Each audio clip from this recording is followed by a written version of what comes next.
इसलिए तत्व भेद जो होता है वो तत्व ज्ञान से न्यारा होता है और अपनी विशेष आत्माओं पर गुरुदेव भगवान रजा करते हैं। तो आगे क्या कह रहे हैं गुरुदेव भगवान? क्योंकि आप नरक में जाओगे, कुत्ते के देखने के धक्के खाओगे। ये दुख तुम्हें ना दिखता पर मेरे को साफ दिखाई देता है। मेरा कलेजा मुंह आ जाता है जब देखोगे कहाँ जाएंगे। अगर इस मार्ग को छोड़ दिया, ठीक से नहीं लगे, क्या हालत होगी आपकी, तो इसी में बताया जा रहा है। क्या कह रहे हैं परमात्मा? अगर इस मार्ग को आपने ढंग से नहीं पकड़ा, अब इस सत भक्ति मार्ग को ढंग से वो पकड़ेगा जो ढंग से पहले गुरुदेव के ज्ञान को समझेगा, क्योंकि ज्ञान भक्ति की नींव है, नींव। और जब नींव मजबूत होगी तभी तो उसके ऊपर मकान पे मकान बनेंगे। तो गुरुदेव भगवान के सत्संग, उनका ज्ञान, ये तत्व ज्ञान, ये भक्ति मार्ग की नींव है, फाउंडेशन है ये। तो ज्ञान को समझे बिना, ज्ञान को आधार बनाए बिना हम इस भक्ति मार्ग पर सफल नहीं हो सकते। कोई भी हमें डगमग कर देगा। जैसे वर्तमान में 90% संगत को काल प्रेरणा से गुरुदेव के बेटा बेटी भाई बंधु रिश्तेदार आज गुरुदेव भगवान की गैर हाजिरी में डगमग कर रहे हैं, भ्रमित कर रहे हैं। बेचारे भोले भाले भगत समाज से गुरुदेव के आदेशों की आड़ में पीले पर्चे निकाल निकाल के कोऑर्डिनेटरों के माध्यम से संदेशे भिजवा के नित्य उनके कर्म फुड़वाए जा रहे हैं।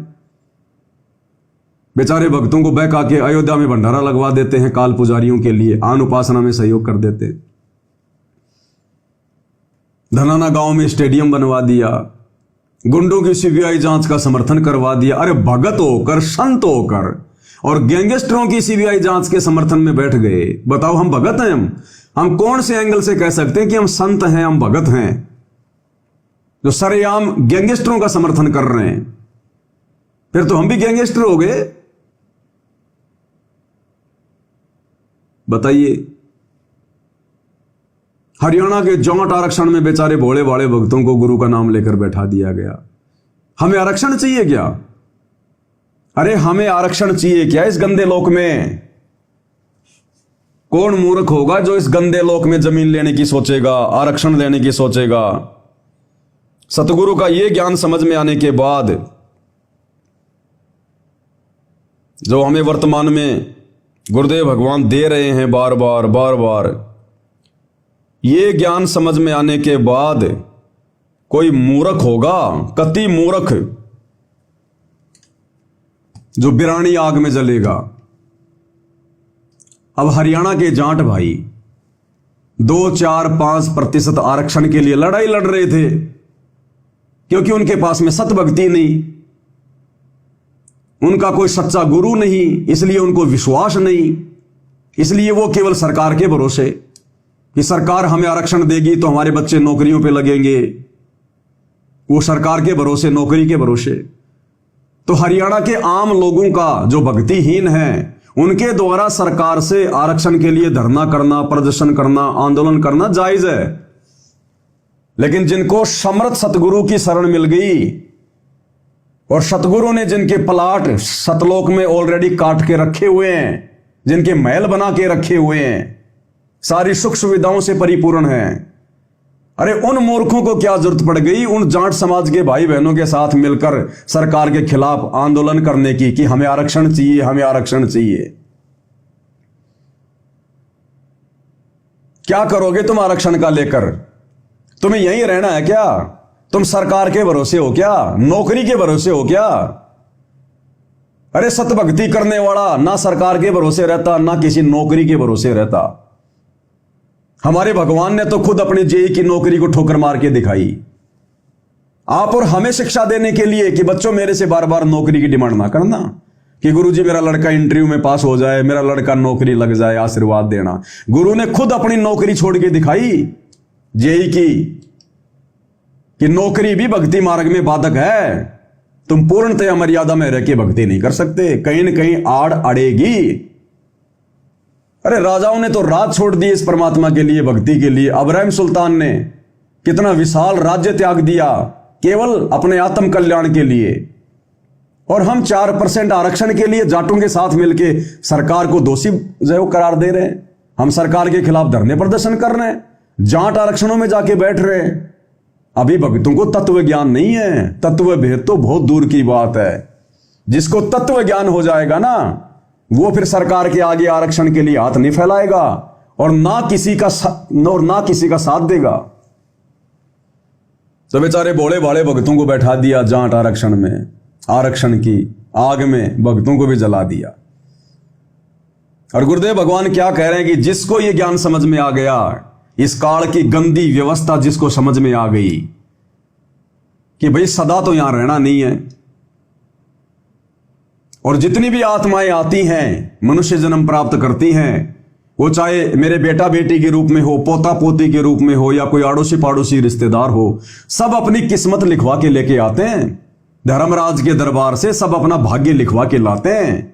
कोई अपने माता पिता के भरोसे नहीं आता, अपने चाचा ताऊ के भरोसे कोई जन्म नहीं लेता। सब अपनी किस्मत लिखवा के लेके आते हैं, जिंदगी में क्या मिलना है क्या नहीं मिलना है।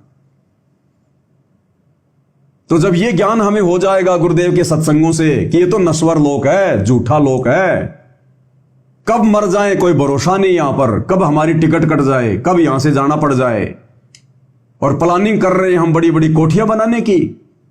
गधे और बैल की तरह पहले कमाएंगे, फिर 100-200 गज का कोई प्लाट लेंगे 20-30 लाख रुपए का, फिर 20-30 लाख रुपए उसके ऊपर उन पत्थरों में बर्बाद कर देंगे बनाने में। तो गुरुदेव कह रहे हैं ये तो बिल्कुल मूर्खता है, मूर्खता भगत के लिए। भगत को तो अगर कोई फ्री में भी प्लाट देना कि लो भगत जी ये 200 गज का प्लाट है, तुम रख लो और तुम इसके ऊपर मकान बना लो, भाई माफ करना, मेरे पास ना तो इतना समय है और ना मेरे पास में इतना धन है, और ना मैं ये बेवकूफी कर सकता इस प्लाट के ऊपर 5 लाख रुपए की और जो है भाई कोई साइड बनाने के लिए।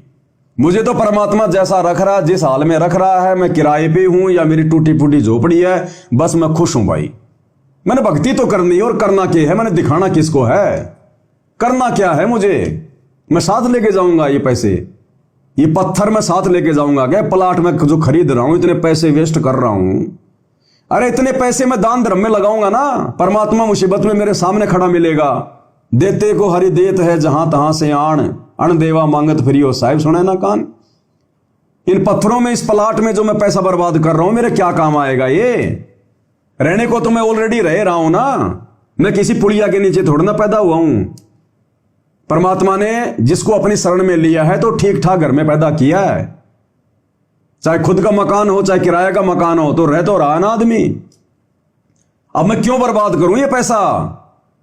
ये पैसा मैं मेरे गुरुदेव भगवान की सेवा में लगाऊंगा, उनके चरणों में समर्पित करूंगा, मेरा मोक्ष का रास्ता आसान हो जाएगा। मैं मूर्ख हूं जो मैं पत्थरों में पैसा बर्बाद करूंगा। और इस सत्संग में परमात्मा क्या कह रहे हैं भाई और बहनों, देखो कुछ बातें गुरुदेव आप और हमारी कॉमन सेंस के ऊपर छोड़ देते हैं। जैसे कई बार गुरुदेव कहते हैं ना कि मकान तो होना चाहिए, आवश्यकता के अनुसार मकान बनाओ, ज्यादा बकवाद ना करो। वो भी गुरुदेव बिल्कुल परम सत्य है, जो बात गुरुदेव कह रहे हैं वो भी परम सत्य है। वो बात गुरुदेव कह रहे हैं तत्व ज्ञान के आधार से। और जब आपको ये तत्व भेद समझ में आ जाएगा, फिर आप मकान बनाने की सोचोगे भी नहीं, फिर आप सोचोगे भी नहीं मकान बनाने की, जब आपको तत्व भेद समझ में आ जाएगा। अगर मैं मकान नहीं बनाऊंगा और यदि मैं सतगुरु रामपाल जी की भक्ति मर्यादा में रह के यदि मैं वो करूंगा, तो क्या परमात्मा मुझे रोड पे सुलाएगा? तो क्या परमात्मा मुझे भूखा रखेगा? जिस परमात्मा ने मुझे करने के लिए भजन दिया है, क्या खाने के लिए भोजन नहीं देगा? क्या मेरे रहने सहने की व्यवस्था नहीं करेगा वो परमात्मा? मेरे भाव को देखकर, मेरी भक्ति को देखकर, मेरे ज्ञान को देखकर, मेरी मर्यादाओं को देखकर। क्या परमात्मा बालक है, उसे पता नहीं है? तो हम क्यों फालतू में मुसीबत में पाव दें? अरे गुरुदेव भगवान की सेवा में तो बड़ी मुश्किल से लोग 10वां अंश निकाल पाते हैं, बड़ी मुश्किल से 10वां अंश निकलता है। और वो जमीन में पैसा बर्बाद करने के लिए, वो प्लाट खरीदने के लिए हम लोग ना जाने कितना पैसा बर्बाद कर देते हैं। और क्या काम आया फिर? वो सिर्फ रहने के काम आएगा, इससे ज्यादा काम नहीं आएगा। तो हम सतगुरु के भरोसे, सतगुरु के आश्रय हैं, हमारी व्यवस्था सतगुरु करेगा। चिंता तो हरि नाम की और न चिंता दास। केवल भक्ति और मर्यादाओं की चिंता होनी चाहिए, वो प्लाट बनाने की चिंता नहीं होनी चाहिए। कल को लड़के बड़े हो रहे हैं, उनकी शादी करेंगे, कहां रहेंगे, ये हमारी टेंशन है क्या? मां के गर्भ से बाहर आके मैं कहां रहूंगा, क्या खाऊंगा? अगर हम टेंशन भी करते तो क्या बाहर आके हमें खाना नहीं मिलता क्या? जब भगवान माता पिता देगा तो क्या परमात्मा खाने को भोजन नहीं देगा? क्या परमात्मा रहने के लिए मकान नहीं देगा? तो हमने चिंता केवल परमात्मा के भजन की, मर्यादाओं की, भक्ति की, आत्म कल्याण की, बाकी चिंता इस परमात्मा की है। तो क्या कह रहे हैं गुरुदेव भगवान? जो भाई बहन 150 गज के प्लाट के लिए मारामारी में लग जाते हैं, दोनों मियाँ बीबी मिलके दिन रात बैल और गधे की तरह कमाने में लग जाते हैं, भक्ति को महत्व कम, उस प्लाट के लिए धन कमाने को महत्व ज्यादा, ये तत्व ज्ञान नहीं है। अब गुरुदेव क्या कह रहे हैं? अगर आपको कोई फ्री में भी प्लाट देना कि ले भाई एक सस्ता सा प्लाट मिल रहा है, खरीद ले, या ले ले एक प्लाट ले ले, तो गुरुदेव कह रहे हैं कि बस भाई हाथ जोड़ लेना, अब तो सतलोक में प्लाट लेंगे, सतलोक में। क्या कह रहे हैं गुरुदेव भगवान? तो पुण्यात्माओं, आज जो आप यहाँ की संपत्ति, कोठी, कार, बंगला बनाने में अपना जीवन नाश कर रहे हो, ये गुड़िया वाला खेल खेल रहे हो, गुड़िया वाला। और जिस समय आपकी ये मैच्योर हो जाएगी, तत्व ज्ञान, आपकी बुद्धि, आपके विचार परमात्मा के अध्यात्म ज्ञान से, तत्व भेद, फिर आपको कोई कहेगा ना ये कोठी बना ले, बंगला बना ले, आज एक प्लाट दिवाऊं, लोग बस भाई ये तो सतलोक में प्लाट खरीद देंगे, यहाँ तो बतेरे खरीद लिए। अब बताओ कौन मूर्ख होगा जो सतगुरु का भगत होकर नश्वर चीजों में पैसा बर्बाद करेगा, पत्थरों में पैसा बर्बाद करेगा, इस जमीन को खरीदने में पैसा बर्बाद करेगा? अरे ये तो जिन लोगों को ज्ञान नहीं है, जिनको समझ नहीं है, जिनको तत्व ज्ञान नहीं है, जिनको सतगुरु का सहारा नहीं है, वो लोग इस प्रकार से अपना सिर मारते हैं मिट्टी में। हमें परमात्मा रख रहा ना, चाहे किसी को किराए के मकान में रख रहा है, चाहे किसी का खुद का मकान है, बाप दादे का मकान है, जैसा भी है रख रहा है ना मैं भगवान। और आने वाले समय में क्या होगा? ये युग परिवर्तन का दौर चल रहा है, कटनी छटनी सब होगी, और ये बिल्डिंगें जो आज तुम्हें दिखाई दे रही है ना, जिनको लोग बना रहे हैं बेचने के लिए, किराए पे चढ़ाने के लिए, ये खाली पड़ी रहेंगी, खाली रह लेना इनमें, तुम्हारी इच्छा भी नहीं करेगी उनमें रहने की। कबूतर अंडे देंगे, कबूतर अंडे। गाजा में जाके देख लो एक बार, जा नहीं सकते तो सोशल मीडिया पर वीडियो देख लो, पूरा का पूरा शहर कई कई किलोमीटर में बिल्कुल साफ हो गया। जिन्होंने 50-50 मंजिल की बिल्डिंगें बना रखी थी और सोच रहे थे बस हमारी तो 7 पीढ़ियां बस इसी में खाएंगी कमाएंगी, आज वो लेके कटोरा एक एक मुट्ठी चावल के लिए लाइन में लग रहे हैं। तो क्या करोगे बना के मेरे भाई? अरे भक्ति बनाओ, भक्ति, सतलोक जाने वाली भक्ति, उसमें ध्यान दो, सतगुरु को खुश करो, सतगुरु को प्रसन्न करो, ज्यादा समय ज्यादा चिंतन इस परमात्मा की भक्ति में लगाओ, सत्संग सुनने में लगाओ, सुमरण में लगाओ। मकान बनाने के क्या क्या तरीके हैं, ये प्लाट कैसे खरीद सकता हूं, कहां से लोन लूंगा, है ओवर टाइम करूंगा, इन चीजों में दिमाग लगाओगे बहुत पीछे रह जाओगे, बहुत पीछे। ये परमात्मा है, अपने भगत को कुछ देने के लिए रास्ता बनाने की जरूरत नहीं है, ये बिना रास्ते के देता है, छप्पर फाड़ के देता है। ये परमात्मा कब दे देगा, कैसे दे देगा, कहां से दे देगा, आप और हम सोच भी नहीं सकते, सोच भी नहीं सकते हम। परमात्मा के पास इतने रास्ते हैं, तो क्यों ना हम परमात्मा के पीछे लगे, फिर देखो मालिक के खेल। तो भगत भाई बहनों की मर्यादा तोड़वा दी गई बेचारों की, हरियाणा के जाट आरक्षण में बैठा के। बताओ, ऐसे ये काल भ्रमित करता है भाई और बहनों, ऐसे। क्या कह रहे हैं गुरुदेव? कोटि जन्म तन भर मत होगे, कुछ नहीं हाथ लगा रे, कुकर सुकर खर बया बोरे, कौवा हंस बुगारे, मन तू चल रे सुख के सागर जा, शब्द सिंधुवत नाग।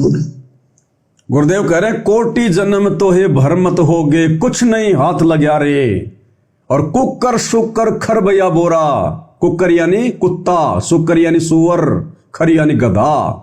ये बावड़े आदमी, ये नादान आत्मा, कितने जन्म तू कुत्ता गधा सुअर बन बन के और तूने अपना जीवन बर्बाद किया है। और कोटि जन्म तू राजा की न्या, करोड़ों बार हम राजाओं के जन्म प्राप्त कर चुके हैं। भाई और बहनों, ये विचार करने की बात है, एक राजा का जन्म हमें कब मिलता है? सबसे पहले तो एक मनुष्य का जन्म, एक साधारण व्यक्ति का जन्म, आम व्यक्ति का जन्म 84 लाख योनियां भोगने के बाद मिलता है। और एक योनि ना जाने कितनी कितनी बार भोगनी पड़ सकती है। ऐसा नहीं कि एक बार कुत्ता, एक बार बिल्ली, एक बार सुअर, ऐसे नहीं। अगर काल ने अगर हमें उस कुत्ते की योनि में डाल दिया तो ना जाने लाखों बार, करोड़ों बार हम एक ही योनि भोगेंगे। जब तक उससे नहीं छूटेंगे तब तक दूसरी योनि में नहीं जाएंगे। जैसे महावीर स्वामी का जीवन चरित्र बताया गुरुदेव ने जैन समाज की पुस्तकों से।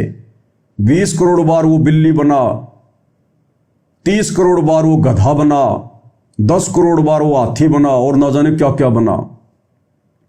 तो ये ऐसा नहीं है कि खाली बस 84 लाख योनियां खाली एक ही भोगनी पड़ती हैं। एक जन्म गधे का, एक सुअर का, एक कुत्ते का, एक मक्खी का, एक मच्छर का, और फिर 84 लाख भोगने के बाद हमें मनुष्य जन्म मिल जाएगा। लगातार 84 लाख गधे और कुत्ते की योनियां भी भोगनी पड़ती हैं। क्योंकि क्या बताया गुरुदेव ने? शराब पीवे कड़वा पानी, 70 जन्म कुत्ते के जानी। गुरुदेव ने बताया एक प्याला शराब का पीने से जब आदमी एक बार पीने बैठता है तो 3-4 कप पी जाता है।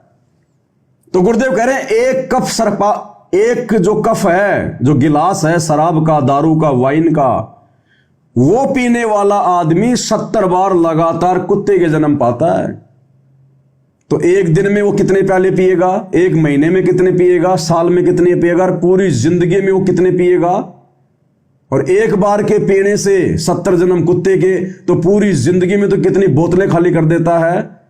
ऐसे फिर उसको कुत्ते की योनि में लगातार लाखों करोड़ों जन्म कुत्ते के ही भोगने पड़ते हैं। फिर उससे बाहर निकलने के बाद फिर दूसरी योनि में ऐसे 84 लाख योनियां भोगने के बाद एक मनुष्य जन्म मिलता है। और ऐसे करोड़ों मनुष्य जन्म मिलने के बाद फिर हमें एक ढंग का मनुष्य जन्म मिलता है, राजा का या सेठ का या साहूकार का। हर मनुष्य योनि में हम सेठ साहूकार नहीं बनते। और ऐसे करोड़ों बार तो हम राजा बन चुके हैं। कोटि जन्म तो ये भरमत हो गए, कुछ ने हाथ लग्या रे। और गुरुदेव कहते हैं कोटि जन्म तू राजा की न्या, और मिटी न मन की आशा, भिक्षुक होकर दर दर घूम लिया, मिला न निर्गुण राशा। तो एक राजा का जन्म मिलता है लाखों करोड़ों सामान्य व्यक्ति का शरीर प्राप्त करने के बाद, और एक सामान्य शरीर मिलता है 84 लाख योनियां भोगने के बाद। तो गुरुदेव कहते हैं नादान, तूने इन्हीं चीजों में, मकान बनाने में, कोठियां बनाने में, ये बच्चों का पालन पोषण करने में, उन्हीं की व्यवस्था में सड़ने में तूने करोड़ों जन्म बर्बाद कर दिए, करोड़ों जन्म मनुष्य के। और अंत में तेरे कुछ भी हाथ नहीं लगा तेरे। तो बताओ भाई और बहनों, आज फिर हम वही गलती करेंगे क्या? आज फिर हम वही गलती करेंगे, फिर हम काल की बेगार करेंगे।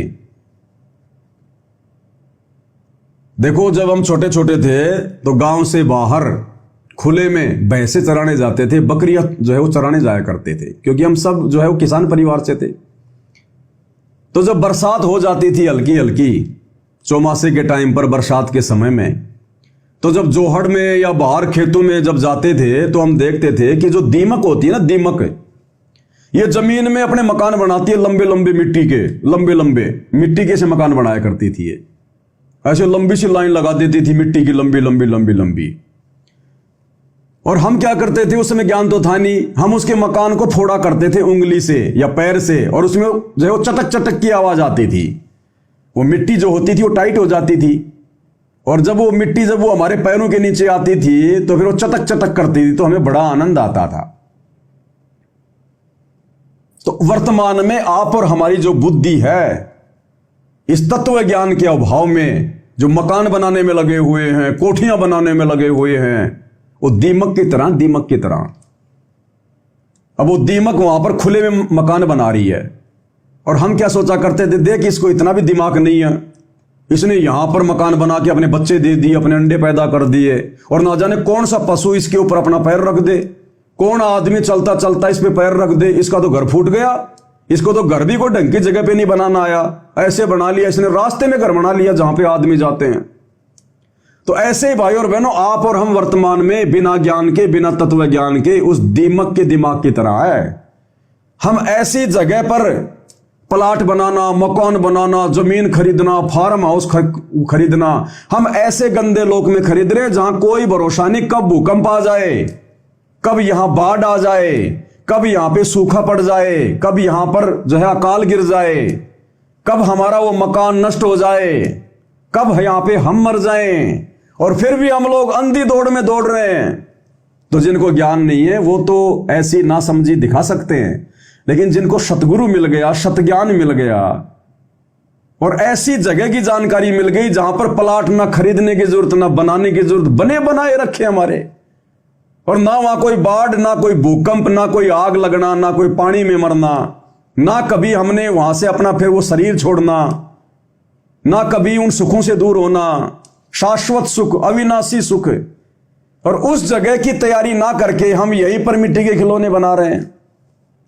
इसलिए परमात्मा कहते हैं, तेरे साथ की कितनी जाली तू क्यों लारी वार, तेरे साथ की कितनी जाली तू क्यों लारी वार, गुड़िया खेलत उमर गवाई लाया ए नहीं विचार, मालिक घर जाना है तू तो होले सुहागण सुरता त्यार, मालिक घर जाना है तेरा सुन शिखर भर तार, मालिक घर जाना है। गुरुदेव कह रहे हैं, भाई तेरा घर वो है सुन शिखर में, सतलोक में, सबसे ऊपर तेरा भरतार, तेरा परमात्मा, तेरा परमेश्वर वहां रहता है, और तू तो यहां पर ये गुड्डा गुड्डी का खेल खेल रहा है। बच्चे उच्चे पैदा करना, उनके पालन पोषण में लगे रहना, ठीक है, जो जिम्मेदारियां हैं वो जिम्मेदारियां भी निभानी है, लेकिन आवश्यकता से ज्यादा नहीं, उन्हीं में नहीं मरना।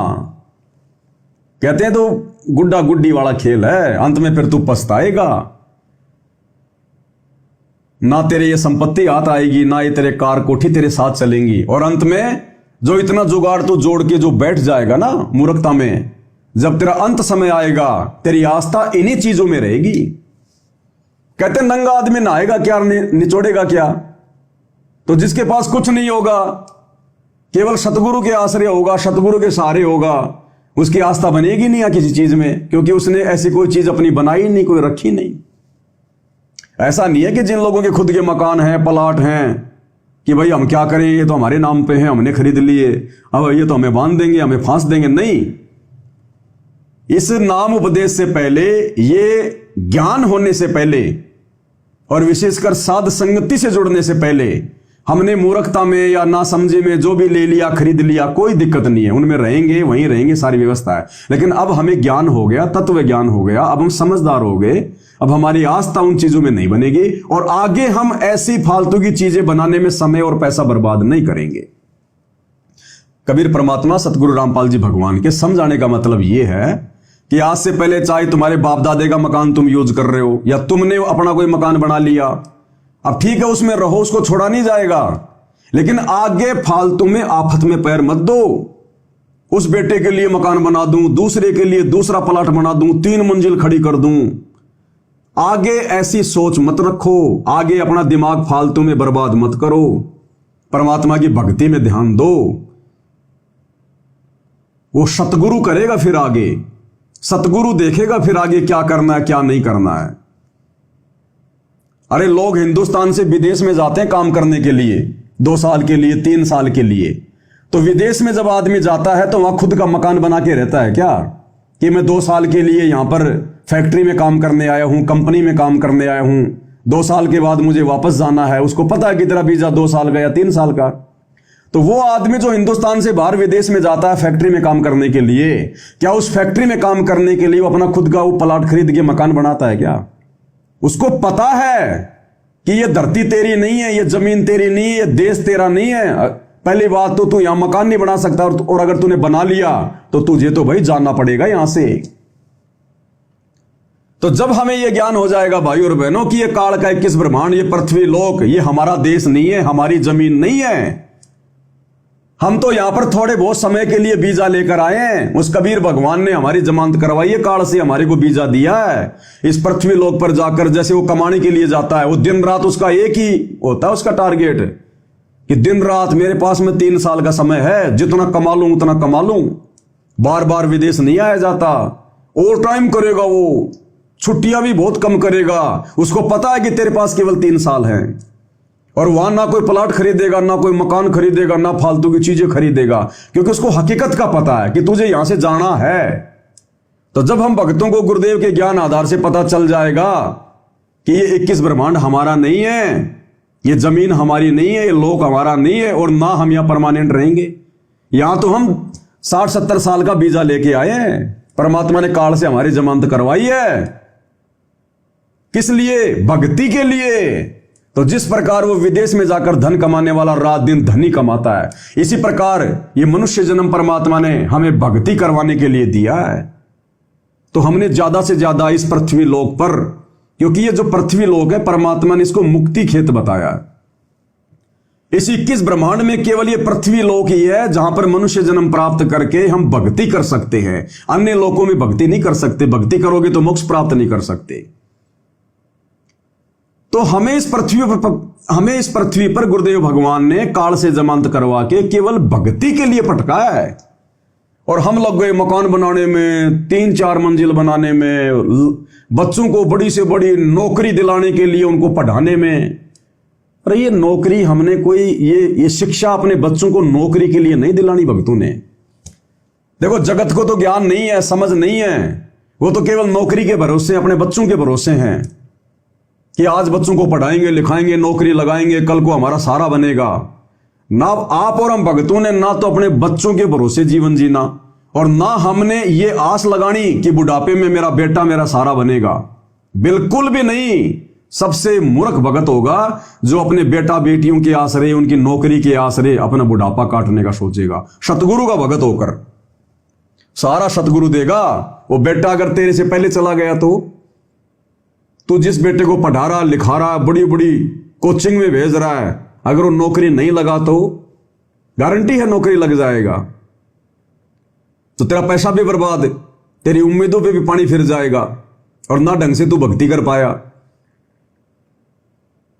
तो भगत होकर यदि कोई अपने बच्चों को आवश्यकता से ज्यादा शिक्षा, आवश्यकता से ज्यादा क्यों, केवल अपने बच्चों को 10वीं 12वीं तक पढ़ाओ, लास्ट 12वीं भी ज्यादा है, 8वीं 10वीं तक अपने बच्चों को पढ़ाओ, नॉर्मल स्कूल में पढ़ाओ, लिखना पढ़ना आ जाए बस। उसके बाद उसको भक्ति पे लगाओ, कोई छोटा मोटा अपने धंधे में रखो, या कोई धंधा खोल के दो छोटा मोटा, और धंधा भी ऐसा करके दो जिसमें ज्यादा दिमाग ना पचाना पड़े, उस धंधे में भक्ति भी आसानी से हो जाए। उसको कंप्यूटर मास्टर मत बनाओ, उसको साइंटिस्ट मत बनाओ, वो सारा दिमाग तो उसका कंप्यूटर चाट जाएगा, भक्ति क्या खाक करेगा। और गुरुदेव कहते हैं हमने काम करते करते भी भक्ति करनी है। अब कंप्यूटर वाला काम करते करते समय कैसे भक्ति करेगा? मजदूर तो कर लेगा, किसान तो कर लेगा, वो कैसे कर लेगा? जिसको आपने चार्टेड अकाउंटेंट बना दिया, सीए बना दिया, वो लोगों की ले लेके फाइल उनका जोड़ गुणा बाकी करता रहेगा सारा दिन, इसका इतना इसका इतना, भक्ति क्या खाक करेगा? एक भी सुमरण नहीं कर पाएगा वो काम करते समय।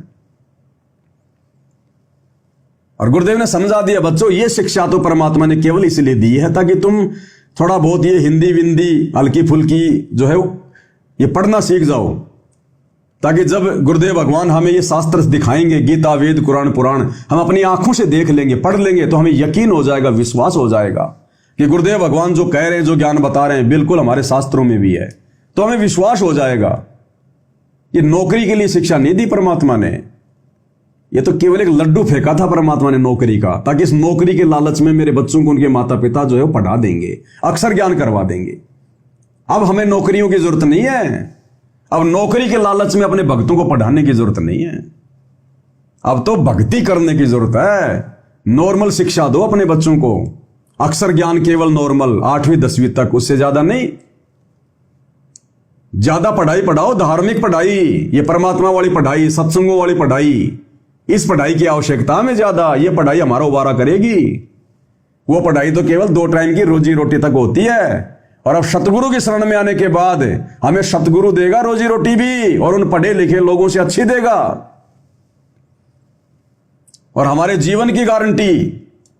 और देख लो, पढ़े लिखे लोग, गुजरात में अहमदाबाद में जो एयर इंडिया का जो हादसा हुआ है, वो बड़े पढ़े लिखे लोग थे। कोई अमेरिका से एमबीबीएस कर रखी थी, कोई डॉक्टर था, कोई इंजीनियर था, कोई व्यापारी था, बड़े पढ़े लिखे आदमी थे। उनके बिजनेस भी बड़े बड़े थे देश विदेश में। अब कहां गए उनके बिजनेस? कहां गए वो लोग? कहां गई वो शिक्षा? कहां गई वो पढ़ाई? तो भाई और बहनों, हमने इन घटनाओं से शिक्षा लेनी है, इस गंदे लोग से निकलना है हमने। आज क्यों हम इतना ज्यादा पढ़े, फालतू में दिमाग लगाएं, कोचिंग करें, दुनिया भर का सारा दिन दिमाग लगा तेरे कागजों को काला करे। आज तो चलो आपने पढ़ लिख के जो मतलब जज की उपाधि प्राप्त कर ली, जज बन गए तुम। कितने दिन नौकरी करोगे, कितने दिन रहोगे, और उस नौकरी में तुम कितना अच्छा काम कर सकते हो? अपने कर्म फोड़ोगे।